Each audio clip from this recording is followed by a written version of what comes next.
Imagine your morning Zoom call at work, sponsored by Budweiser. Yeah, you know how like when you get to that 40-minute point on a Zoom call, the meeting just ends, and then you all rush to get the new link to continue the Zoom call because, let's face it, who wants to pay $14.99 a month for that?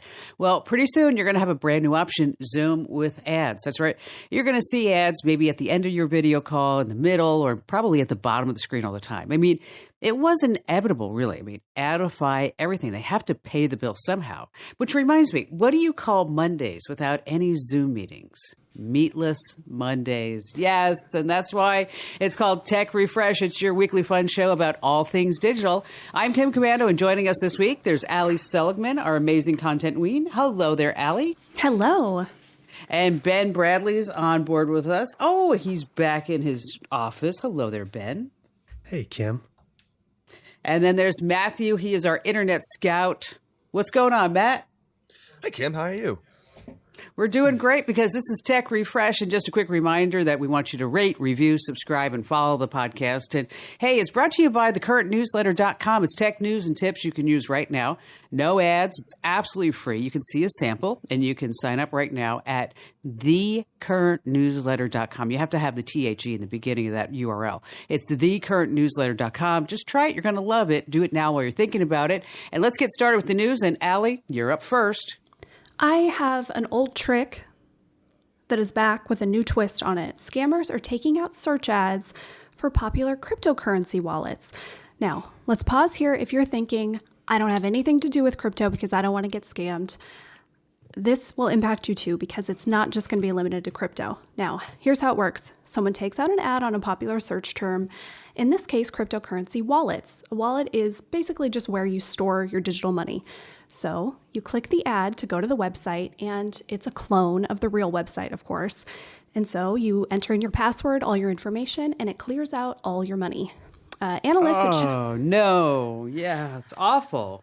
It really is. With just a few clicks, everything's gone, and people store a ton of money in these things. So analysts at Checkpoint Research, they found more than $500,000 in cryptocurrency stolen in just a few days. So these ads are really working.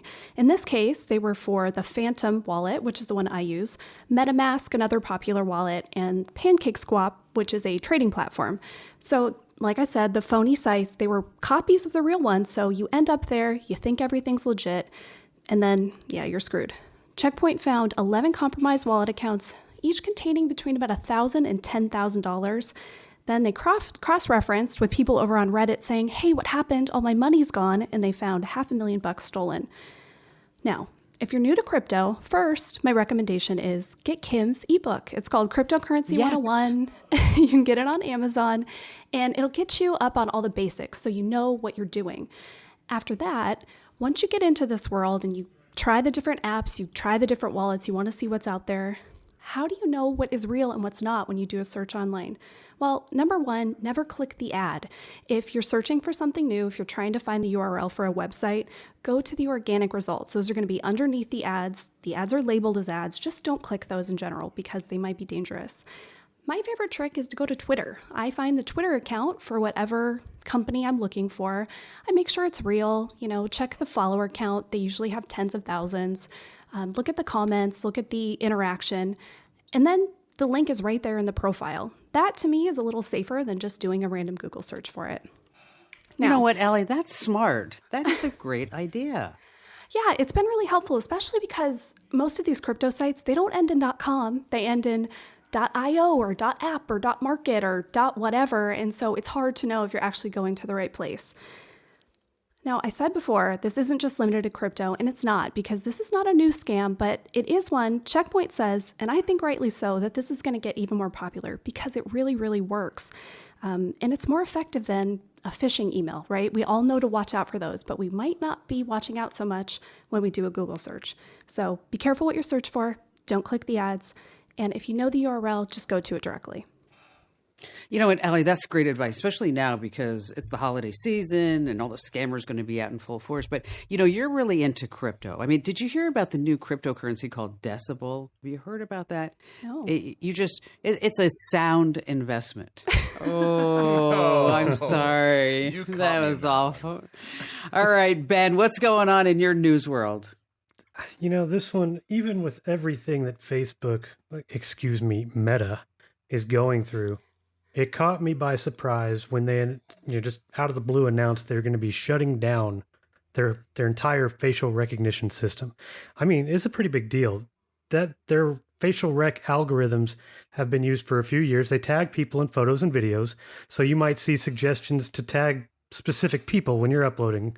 Soon you won't. There were also those automatic notifications when you appear in something that someone else has posted. Those will be gone too. And there was a template for everyone who opted in.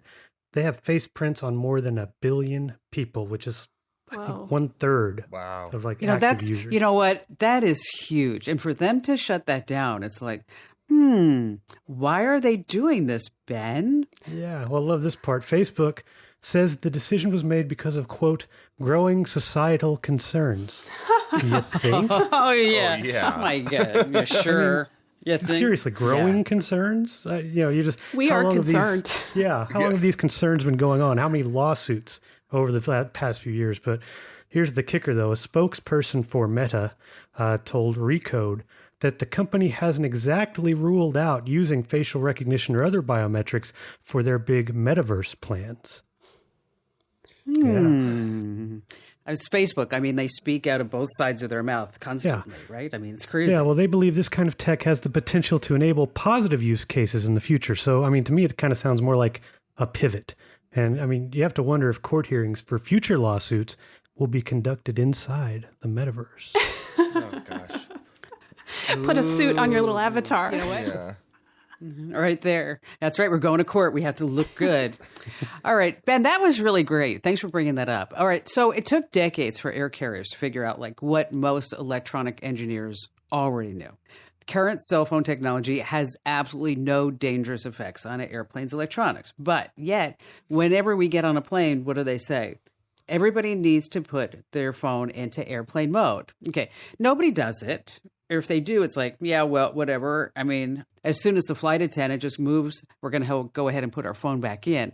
And so the airlines have kind of stopped telling passengers this. But things are changing. With the rollout of 5G phones, the FAA is about to issue both an airworthiness directive and a special airworthiness information bulletin. Okay, let me just say, those are really, really big things.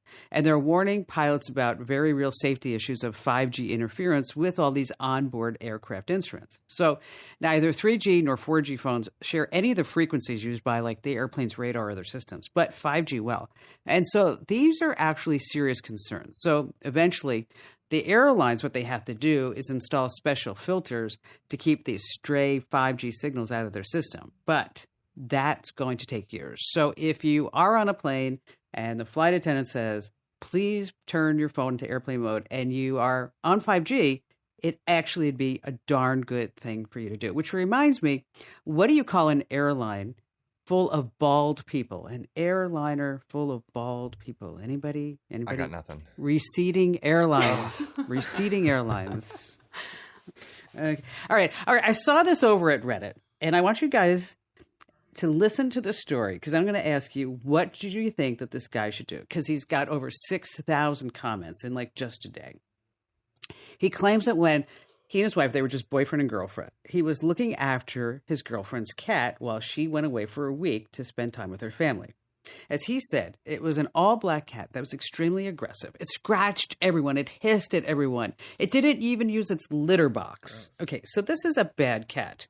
Now, his girlfriend said, just give me time. I will make the cat behave, and I will make the cat do better. Okay.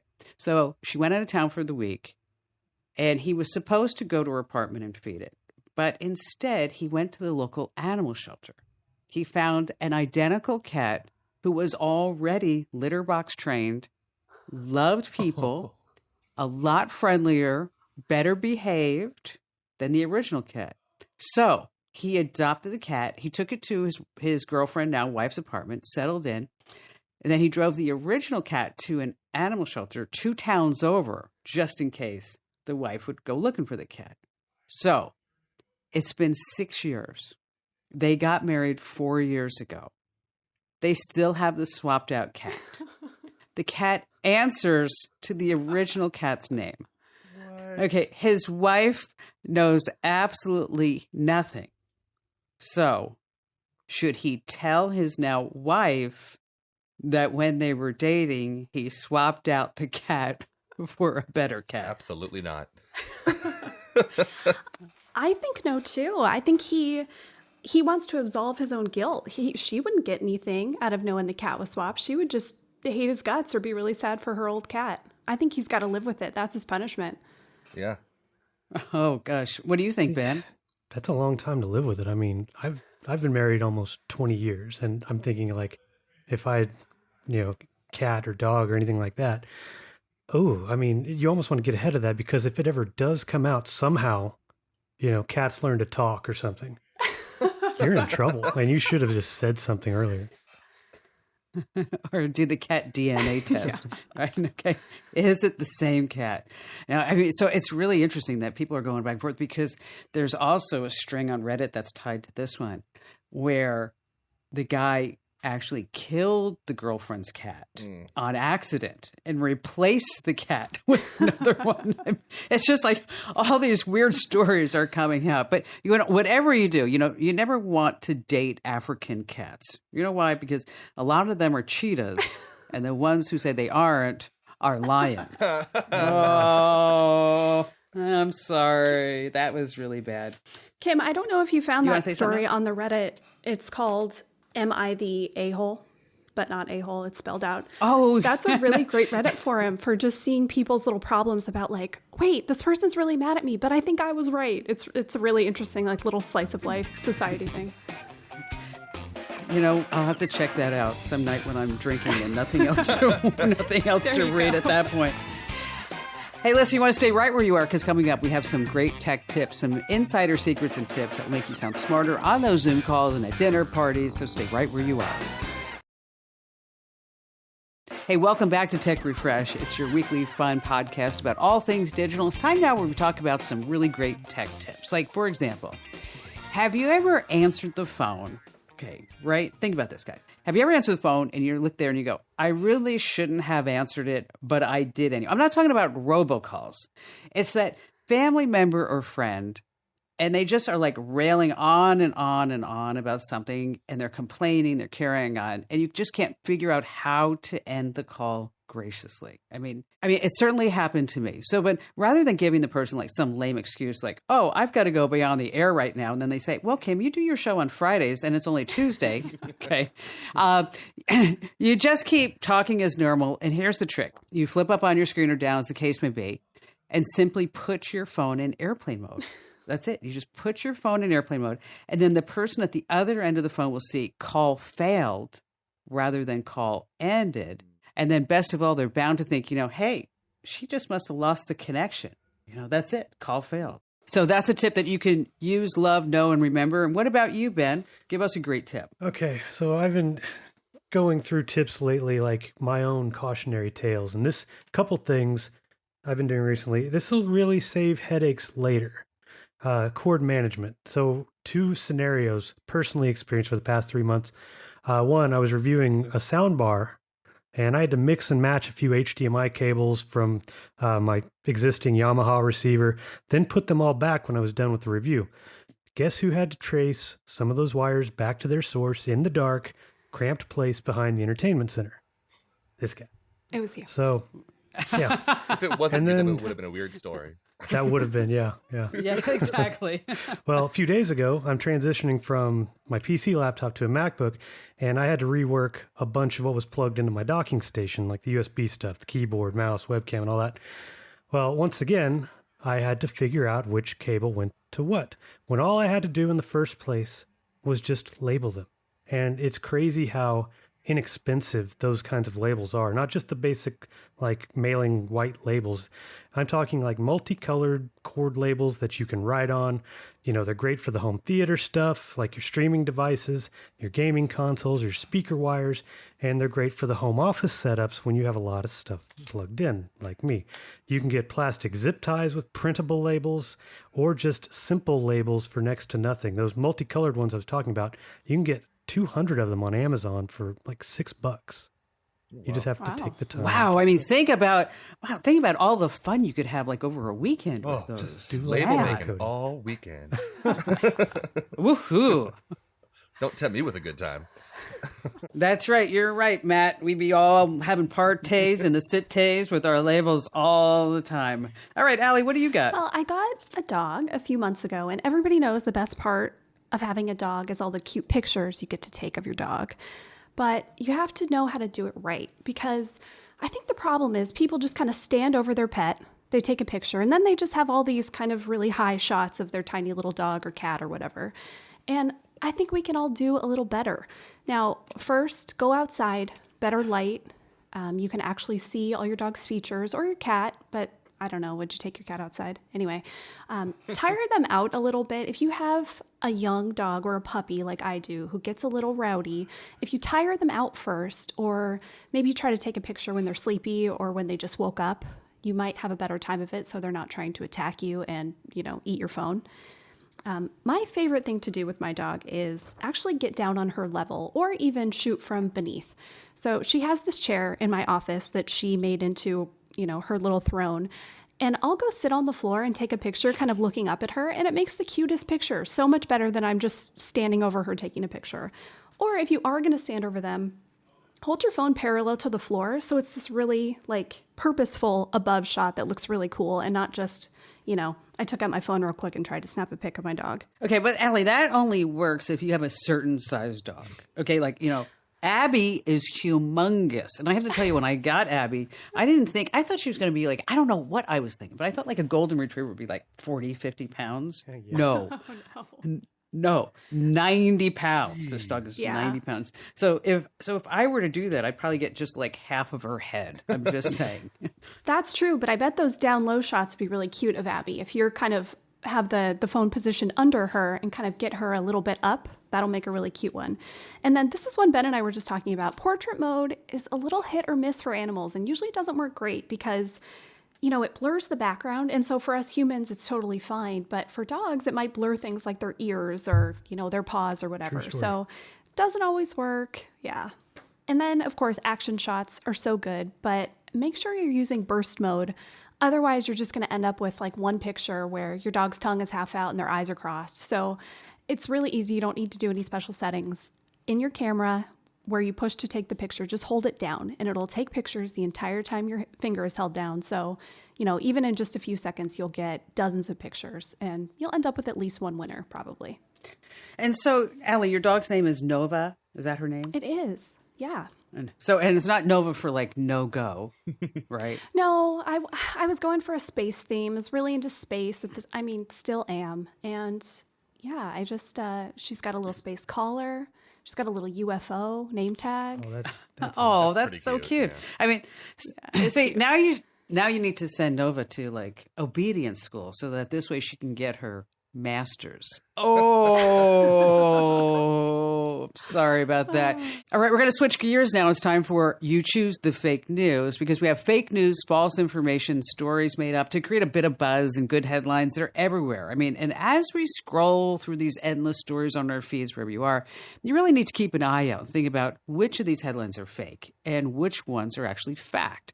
Okay, so that's why we play this game every week here on Tech Refresh. You choose the fake news. Now, this week, it's Matt's turn to kind of play Stump the Host and all the listeners.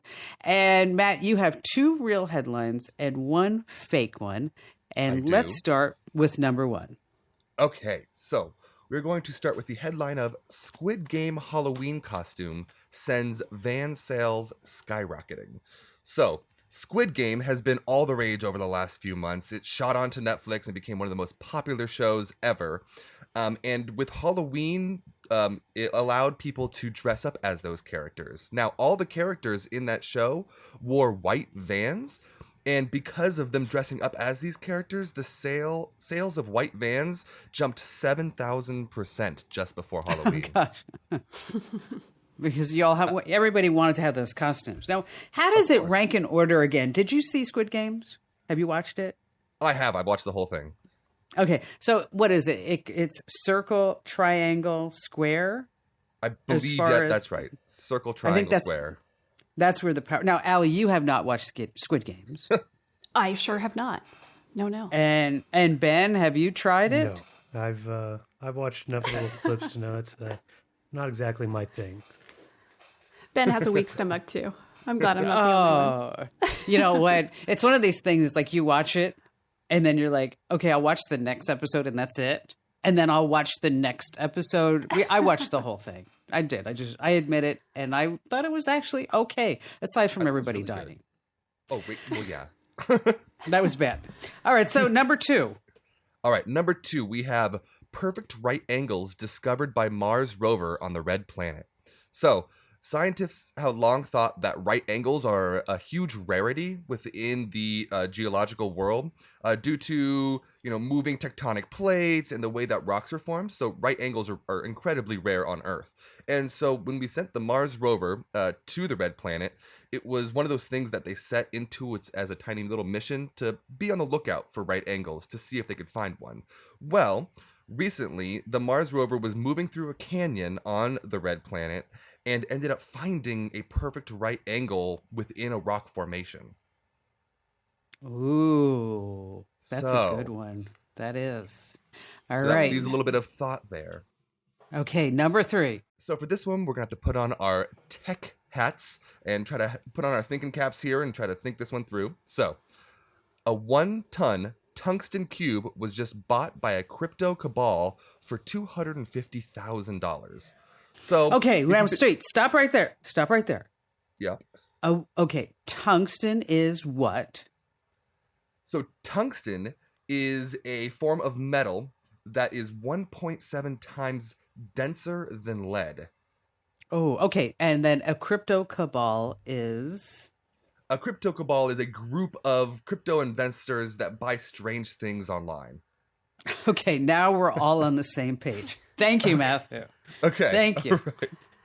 So we got this big tungsten, what'd you say, 2,000 pounds?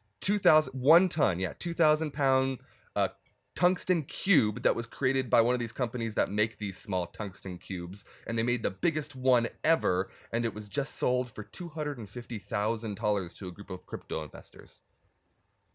Well, and to put this into perspective, a Harley Davidson weighs about 900 pounds, right? So this is a big chunk of tungsten. Okay. Yes. So enormous. now to review, number 1, we have Squid Game Halloween costumes, the white vans that nobody was buying because they were ugly, but now the sales are going through the squid roof. Number 2 is the Mars finding the right angle, which is really fascinating. And number 3 is this 2,000 pound 1 ton of tungsten that was sold to a bunch of crypto guys and gals for $250,000. So, yes, which of these headlines is fake? Which one is fake, Allie? I am actually going to stay out of this one because I know the answer. Me and Matt worked on this. So I'm going to let you and Ben have a little showdown. Oh, that's not fair. Okay, Ben, What do you think? All right. Well, I just have to do a little process of elimination because 2 of the 3 things I really don't know much about. Tungsten and crypto cabals and, we were talking about vans for Squid Games. I thought we were talking about like panel vans or something first because, so because I'm just going to say, because I know nothing about those, that those are real and that I do follow a little bit of NASA news. And, well, I hadn't heard about the right angle stuff.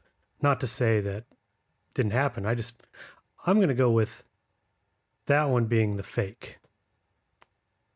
And I'm going to go with you as well. I'm going to go with number 2, no right angles on Mars, just a bunch of Martians. So, which one is the right one? Well, dang it. I didn't stump you guys this week. Oh, that one's the fake. Bum, bum, bum, bum. Those are our high-tech sound effects because that's all we can afford. You know why? Because you people are not signing up for the Current newsletter. Just head over to thecurrentnewsletter.com. Sign up. You're going to love it. And just a quick reminder to rate, review, and follow. Somebody actually put, I don't know if you saw this in the reviews, somebody actually put like the emoji for unplug in the subject and said, look, I'm plugging you. I thought that was really kind of cute. All right, stay right where you are. We're going to tell you what's hot, what's going on the internet that you need to know about, so stay right where you are. Hey, welcome back to Tech Refresh. It's your weekly fun podcast about all things digital. And of course, Matt is our dedicated internet scout, and he's here to always tell us about what's going on the internet. So when you're talking to your family members and friends and those people in your family that are under the age of 25, is that you can say, yes, I am fully aware of that. So, Matt, what's going on? Hey, all right. So I'm going to start with something that's near and dear to my own heart. And we're going to start with talking about Dungeons and Dragons. Yes, the game that started in the 70s is just a small tabletop game. During COVID, it blew up. This is mostly due to the fact that this game doesn't require any pieces. It doesn't require any boards or any other aspects. All you need is your imagination and people with you. So this was able to be done virtually, which during the lockdowns allowed people to continue to play these games together. So the company that owns Dungeons and Dragons, which is called Wizards of the Coast, actually had one of their most profitable years of all time in 2020 due to people buying books or expansions or that kind of stuff. And not only has D&D and Dungeons and Dragons kind of taken off during COVID, but there's a show that's on Twitch. And what Twitch is basically a way for gamers to stream themselves playing video games. But there is a group that plays Dungeons and Dragons on Twitch. And there was a leak a few months ago that showed that this Twitch stream, which is called Critical Role, was one of the most profitable Twitch streams of all time. And within the last 2 years, they made $9 million just from Twitch itself. See, that is just amazing to me that you can make money sitting there playing video games and people will pay to watch you and like donate and give extra things so that this way they can actually get closer to you somehow via Twitch. $9 million? Wow, yes. That's amazing.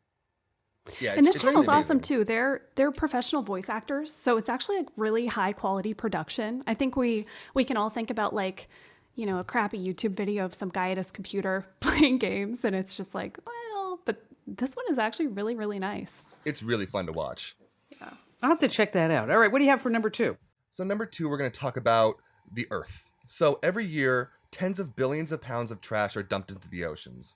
And this has created, you know, fish swallowing pieces of plastic and all this kind of stuff. Well, YouTube decided that they would all get together. So some huge YouTube creators, some social media stars are all getting together to start an initiative, and they're calling it Team C. Now, their goal, and they just started this a couple weeks ago, their goal was to make $30 million by the end of the year to get 30 million pounds of trash out of the ocean. They'll be doing this by using... It's fantastic. They'll be doing this by using large robotic trash collectors at the mouths of rivers and in the ocean that basically use large buoys that lead trash into the mouth of this big collector that then goes up conveyor belts and is compacted into large trash bins, which is then shipped off and disposed of in a safer way. So they're trying to do this by the end of the year, and it's teamseas.com if you're interested or trying to help out on this initiative. You know, I'll tell you, Barry asked me to sink his phone once, and I threw it into the ocean. Whoa. Is it still sinking? Yes, still sinking. Still got that sinking. Little spinny icon. Yeah, forever and ever. And ever. All right, so, and now, what is this, technology and archaeology? What's going on with that? Yeah, so... when you think of archaeology, you probably think of either Indiana Jones or you think of some person in the middle of the desert with a brush and a little shoveling away trying to find little artifacts, right? Well, recently, they've started to use more technological means to find things that are hidden. So specifically in largely forested areas, they're using LiDAR to see through the canopy of trees and find hidden locations where they then can go search out and dig and find things that would have never been found because they were hidden in a canopy. So for example, in Central America, they were able to use this LiDAR to find hidden civilizations that they would have never found before because the forests down there are so thick and so hard to get through that the only way that they were ever going to be able to find these buildings was with this LiDAR. Next week, I want you to tell us what's going on. This is when I saw this on your list. Next week, Matt, and I think everybody would really enjoy this, is that if you ever look at the Daily Mail and you look at the science section, and I know, yes, I go to the Daily Mail. I'm sorry. It's almost like going as bad to the Sun, right, Allie? I mean, some of the headlines are...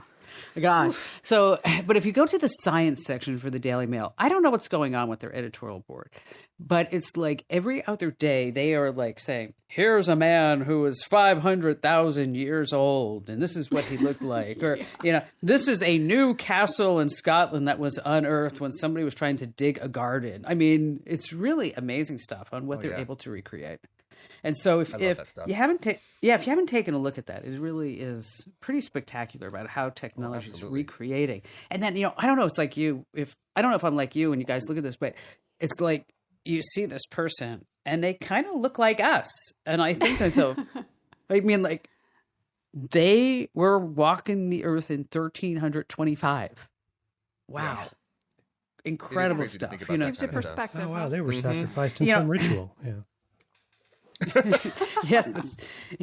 An archaeologist is the best husband a woman can have. Do you know why? Because the older she gets, the more interested he is in her. Hey, Allie, what's trending over at Komando.com?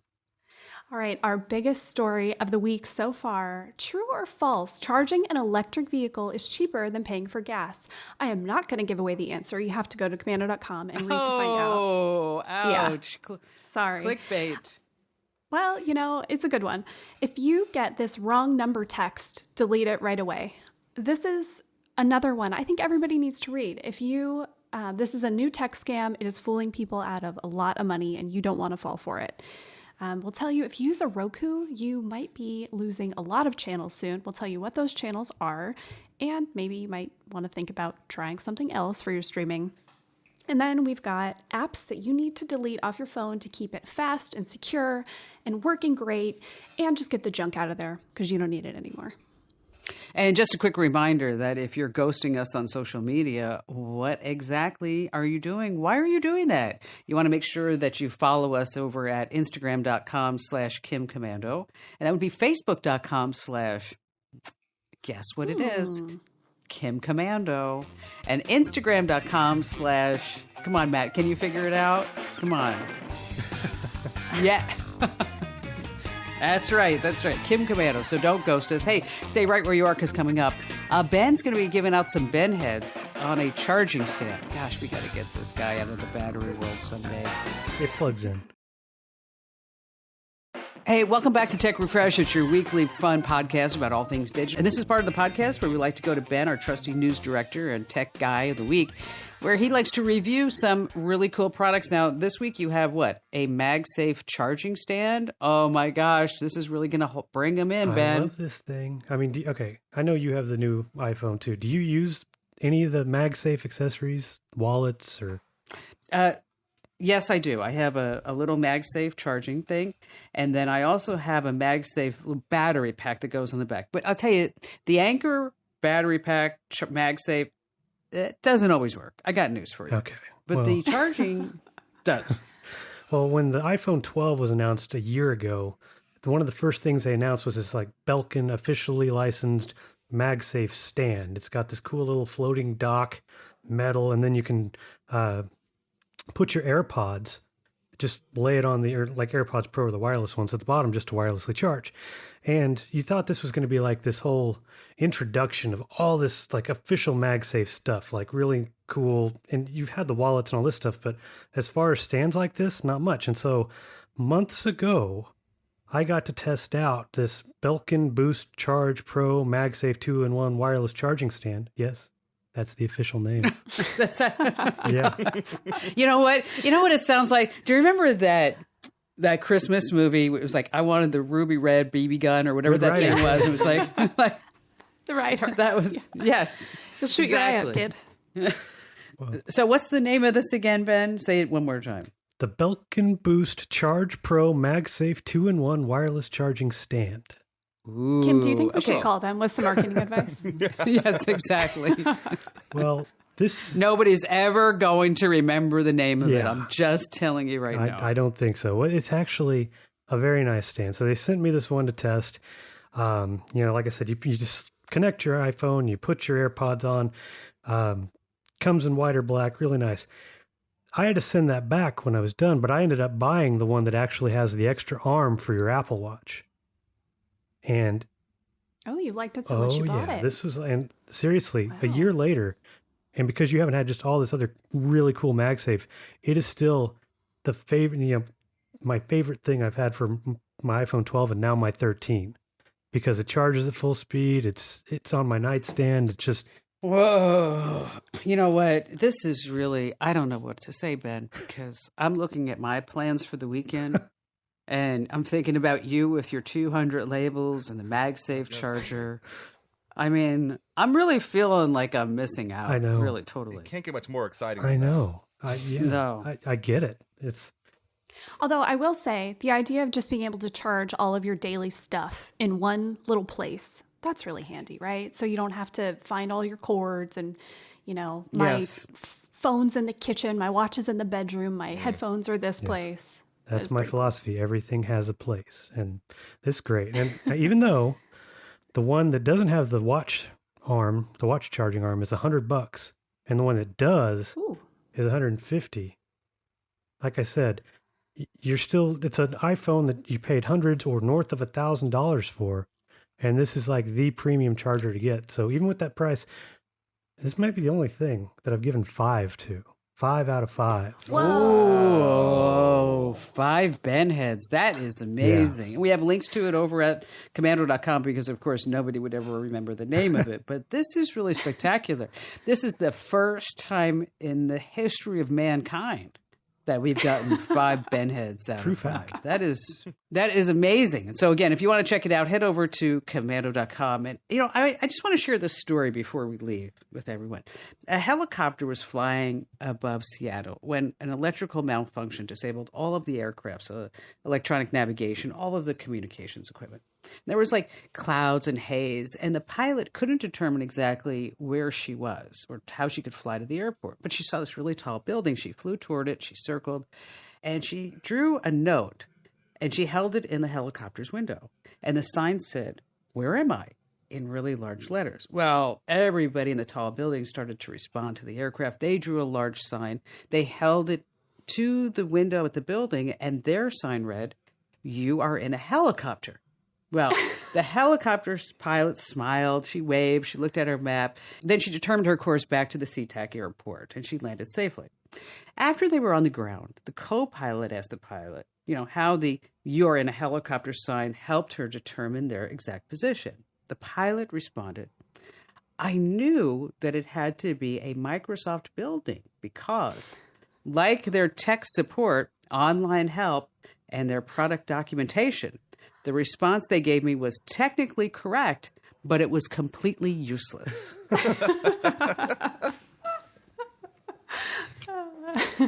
So, Allie, Ben, and Matt, thanks for joining us here for Tech Refresh, and thanks for listening. Just a quick reminder that you want to rate, review, subscribe, and follow the podcast. And I'd be remiss without telling you to sign up for the current newsletter. That's right. Head over to thecurrentnewsletter.com. You're going to love it. Just trust me.